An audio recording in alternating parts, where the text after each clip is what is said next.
बिस्मिल्लाहिर्रहमानिर्रहीम।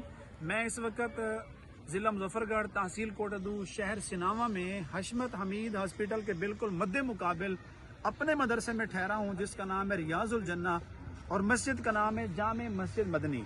लेकिन ये ज़ेर तामीर है। आप जैसे मुखलिस मुआविनीन मुखय्यरीन आहले दिल दोस्तों की मुंतज़िर है हमारी मस्जिद मदरसा। तादाद देखें कितने बच्चे हैं इस मदरसे में पढ़, छोटी छोटी मासूम बच्चियां और बच्चे कुरान पढ़ रहे हैं, हिफ्ज़ कर रहे हैं, नाज़रे पढ़ रहे हैं। और इंशाअल्लाह आप दोस्त तावन करेंगे, ये बहुत बड़ा जामिया दारुल उलूम बनेगा, जामे मस्जिद बनेगी। तो हमें इसके लिए तकरीबन 20,000 ईंट, 200 बोरी सीमेंट, सरिया, बजरी, रेत और दीगर मटीरियल की ज़रूरत है। जो कोई अल्लाह का बंदा इन बच्चों के ऊपर तरस खाए, ठीक है, कुरान मजीद पढ़ने वाले बच्चे सुबह सुबह उठकर सर्दी में आपके लिए दुआ करेंगे, ठीक है। कुरान पढ़ने के बाद वैसे दुआ कबूल होती है। हम तमाम मुआमिनीन के लिए दुआ करवाते हैं जो हमारे मदरसे का हिस्सा बेचते हैं। ख़ास तौर पे जो हम मस्जिद मदरसा बनवा के देंगे उनके लिए खसूसी दुआ करेंगे। छोटे छोटे मासूम बच्चे अल्लाह